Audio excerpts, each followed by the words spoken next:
AJ, we'll start with you. You've not only notched your first win of the season, but have now clinched a spot to race for a championship in Phoenix.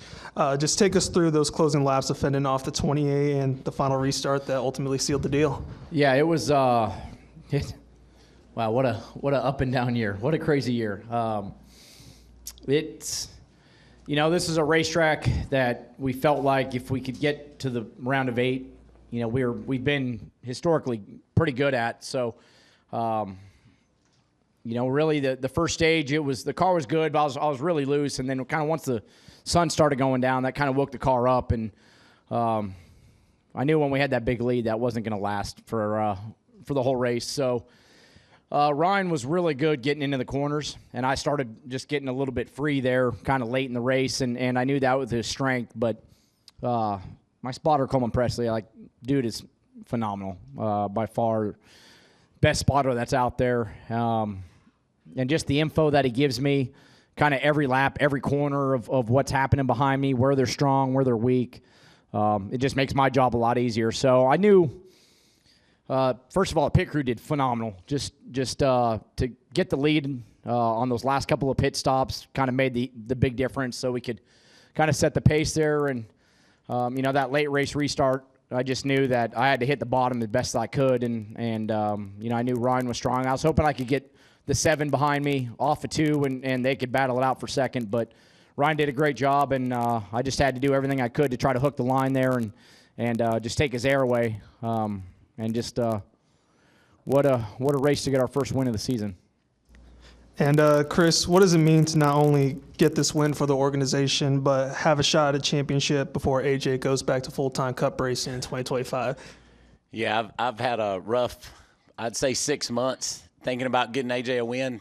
Been so close, but we've been so far away, and it's been a roller coaster ride for me, probably because AJ's probably one of my best friends I've ever had as a driver. So winning here was something pretty special. We won here when we had COVID. Matt wasn't here then, so we won here again. Matt's not here again, and just winning for AJ was probably more important than anything. Thanks to Ty Norris for coming over. I got to focus a lot on competition with the guys this week. AJ pulled out his age and his leadership and really made us focus on one thing on that race car. And Alex Shantz, myself, we sat down for hours. I even talked to AJ last Sunday at the Roval about it. And it's so much. It means so much to be able to go back and race for a championship, because we've had just a crap year. Actually we were running 25th somewhere. And AJ got out of the car and said he can't do it no more, right? And I think he showed tonight he still has it, and it's going to be a lot of fun going to Phoenix, because now this is the first time we've been able to just focus on Phoenix, right? We're going to be able to focus the next 2 weeks on Phoenix. We're going to get to go enjoy Homestead, enjoy Martinsville, and be ready for Phoenix, which is going to be a lot of fun. Well, all right. We'll begin opening it up to questions. We'll start with Zach over here on the side. Zach Sturniolo on NASCAR.com. I spoke with Justin Allmendinger after the race, and he said he gave you guys a lot of credit, but also said they haven't really had that kind of speed all year to come out and to execute like you guys did. That's a statement. Where did that come from today, and where do you feel like the gains were made to be able to execute the way that you guys did today? I think this is, we kind of, at least I did. I circled this on the calendar. I knew, as strange as it is with the Roval being in the last round, I felt like that if we could get to the round of 8, like these 3 tracks set up pretty decent for us.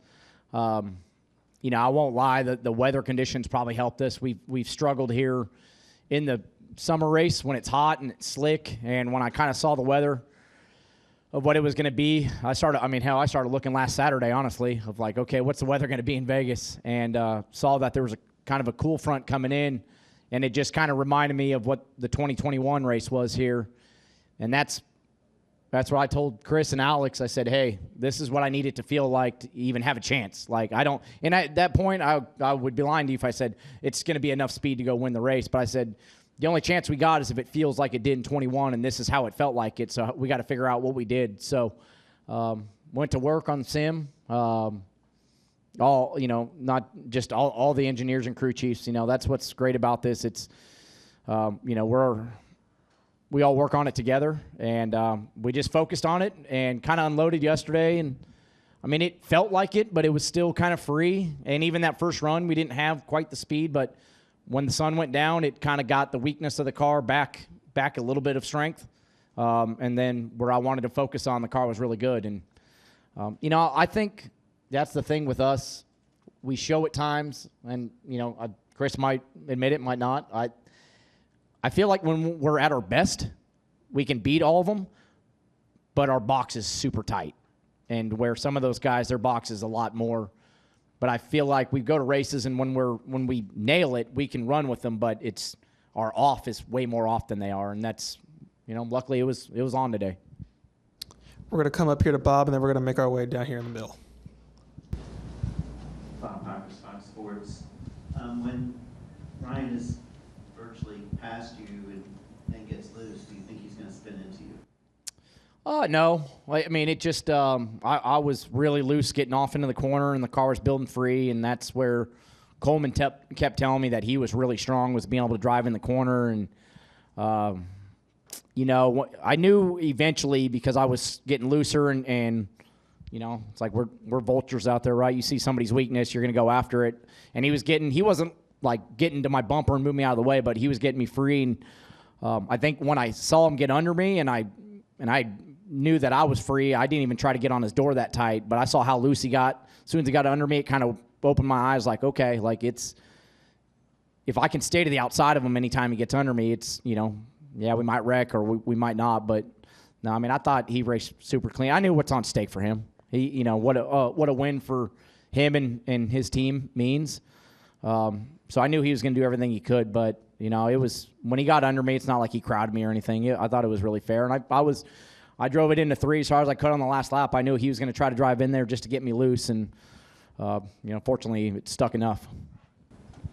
And I mean, I know you've had some big Cup wins, but where would this one rank, especially kind of on the Xfinity side, considering what it means? Yeah, I mean, it's all of them at my point in life is special, right? But it's I think all you guys that see me at the racetrack and been around me for a long time, kind of how hard I am on myself, and I'll wear my emotions on my sleeve. I feel like it's mostly just because I feel like I'm letting them down if we're not winning or we're not running up front. And it was something. It was going to suck to go all year without a win. I mean, take out the Final Four and all that, but just to not even win a race. So, what a cool place to do it. Obviously, it'd be even more special if we do it at Phoenix, but what a place to do it at, to give ourselves a break the next couple of weeks and focus on Phoenix, which we know is a weakness for us, so we got to be better there. Stay in the middle. We'll go right here. John Field, Racing Experts.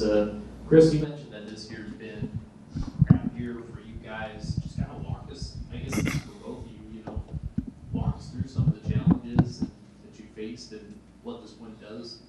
Yeah, I mean, we've faced a lot of challenges. Just, we go and do things to make the team make it through 2024, and we knew that. We knew our Xfinity program had suffered, and we needed to get it back. And AJ's just been such a team player with us, and he came back to run Xfinity, and we thought, okay, we'll come back and we'll immediately start running good. And we ran bad, and we got worse, and we got worse. We go to Nashville, and we hit on something, but it took us months to get it to where we needed to go. And we're human. We don't like to take months. And then I think AJ and myself both can look off the racetrack, and we both had a lot of things going on that probably took some time away where we couldn't continuously get it better. And once we got all of that situated and figured out, he knew he was going back Cup racing. He understands what he's doing. I mean, I think his contract's probably through 29. We don't know. What? We can't really figure it out. How long? Maybe that's 30, 29, I think, is when he's going to God. run through.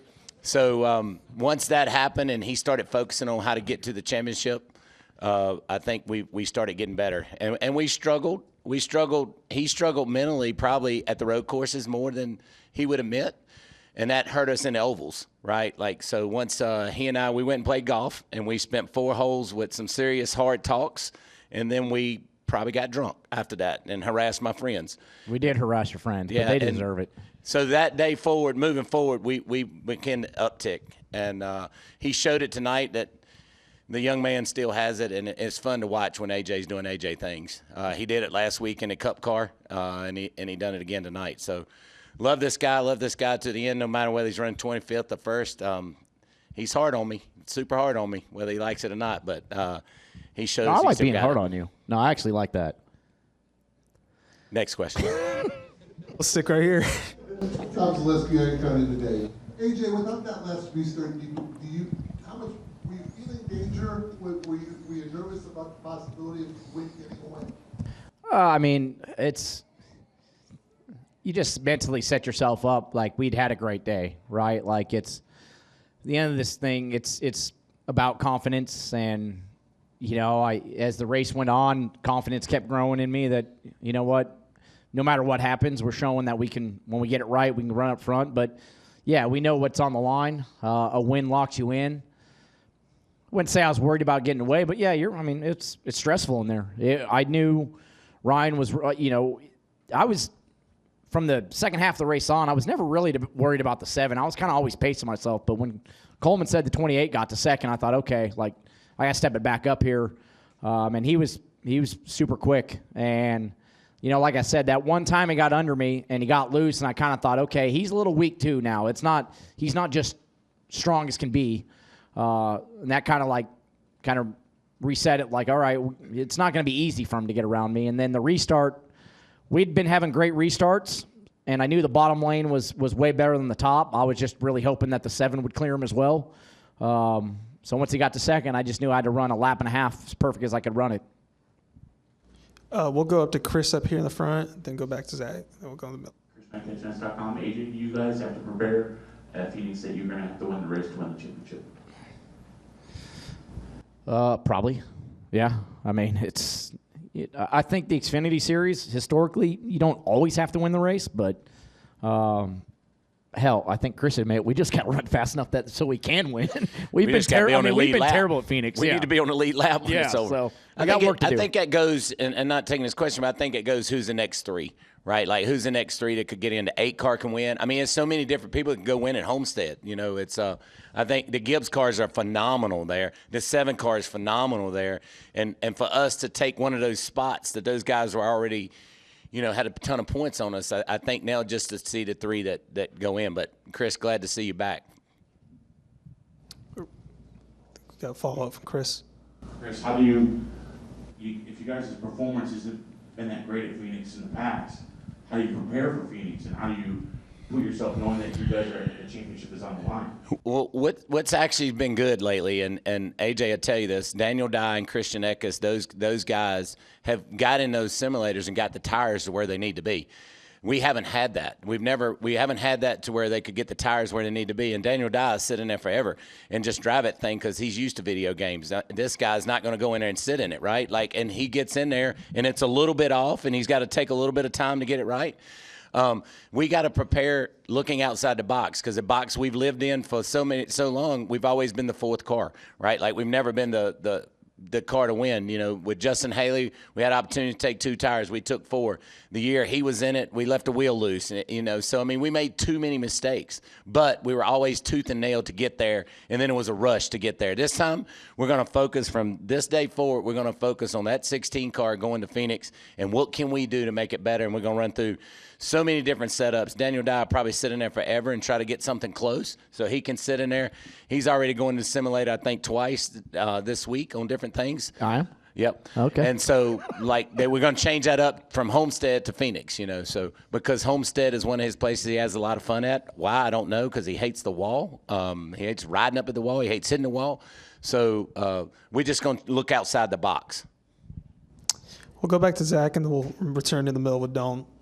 AJ, once you're hearing that the 7 wants you to fall back to him so that you can get debris off the grill of his car, what goes through your mind knowing that he's a fellow playoff contender at that moment?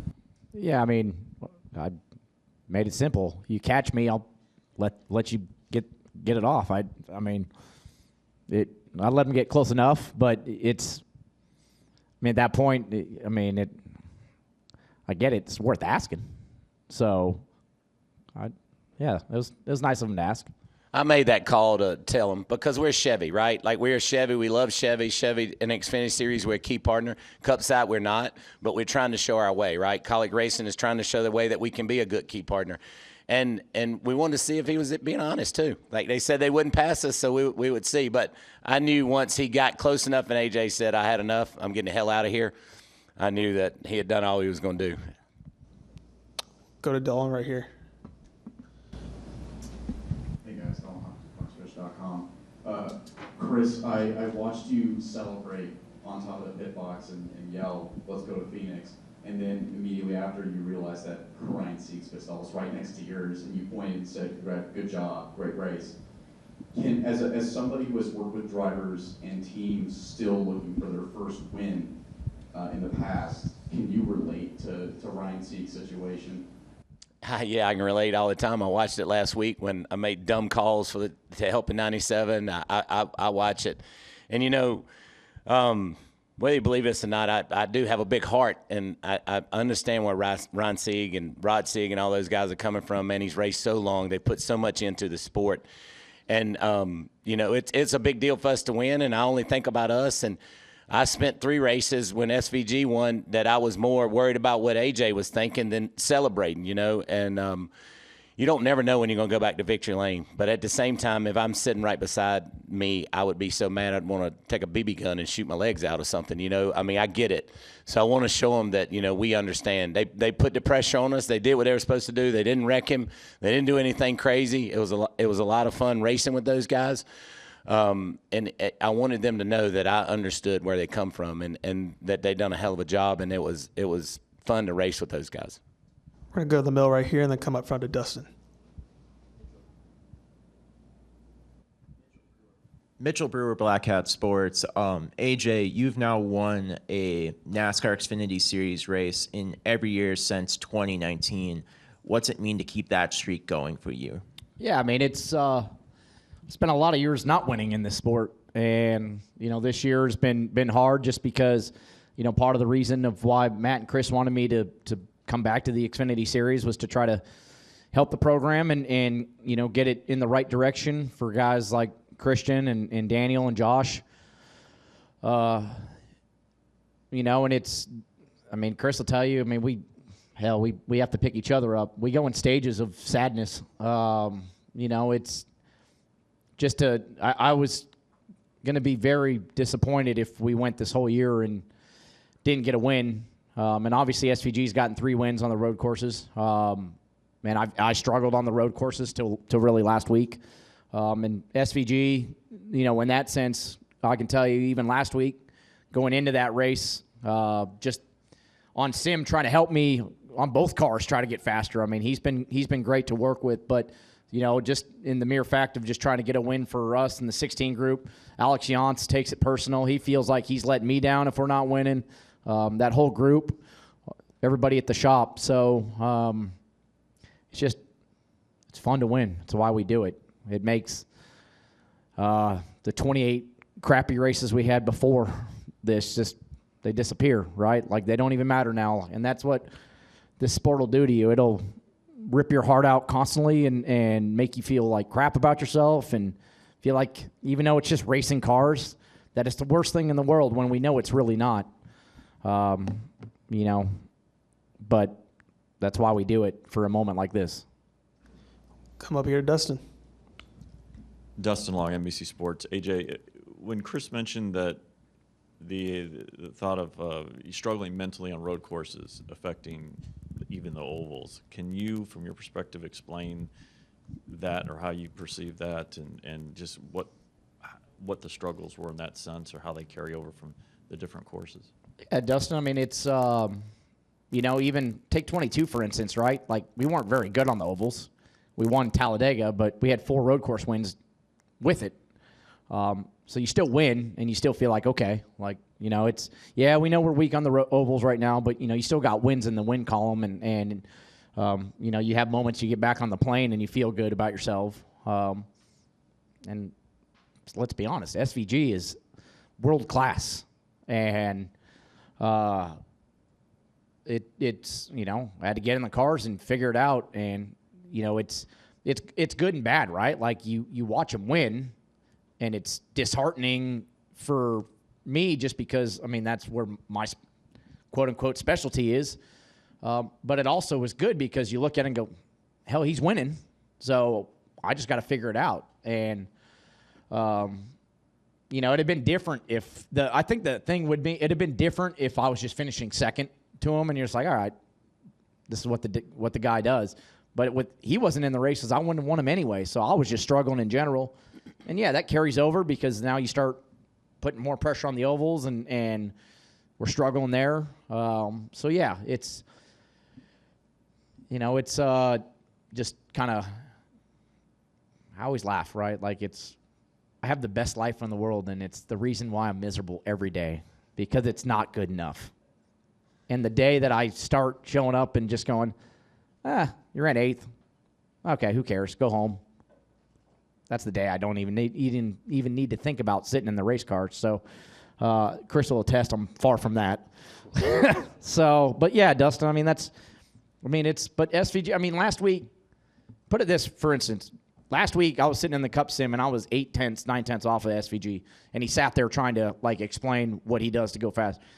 And next thing you know, I've picked up 7/10 or 8/10, still not as quick as him, but right there. And it's what helped me qualify third. It's what helped me in the Xfinity car. And that stuff carries over to the ovals too, because you gain confidence. So, the last couple of weeks have been confidence builder, and we finally put it all together. Also, what might a championship mean to you, and has that perspective changed since you were in the championship 4 in 21?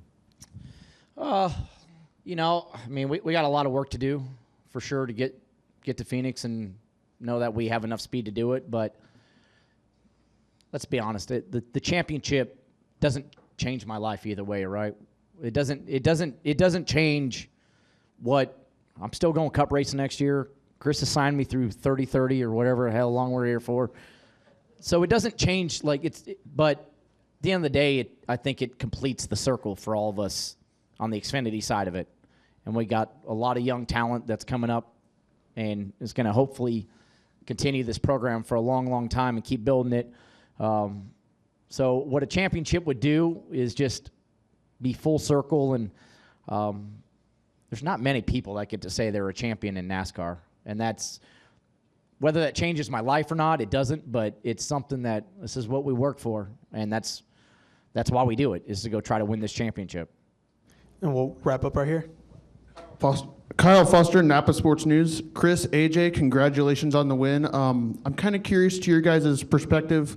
You finished second at the Roval last week, a win this week, 2 straight top 2 finishes. Do you feel like you guys are kind of starting to find your stride here at the end of the season? What are your thoughts on that? Yeah, I think Kansas, I felt like, was the ultimate, just disappointment after Kansas. We missed it so bad, and I don't know, I felt like we walked away from there, and that's where Chris and I had to just go sit down. I felt like Talladega was really good, and the Roval, even though we didn't win last week, was a big deal. The way we had to race it was a different way than we've ever had to race the Roval, because we've usually been locked in going to the next round, and you just go for the win. So, yeah, this was a big weekend. And it's easy to say that now sitting here, but just to show up and say, okay, this is what we need out of the car to go execute it, have the speed, and then execute the race. That's gives us 3 weeks, or 2 weeks to go work on Phoenix, and more importantly, just gives us, I think, inner confidence. And I think we all know when what we do in life, you got confidence doing it, you're more dangerous doing it.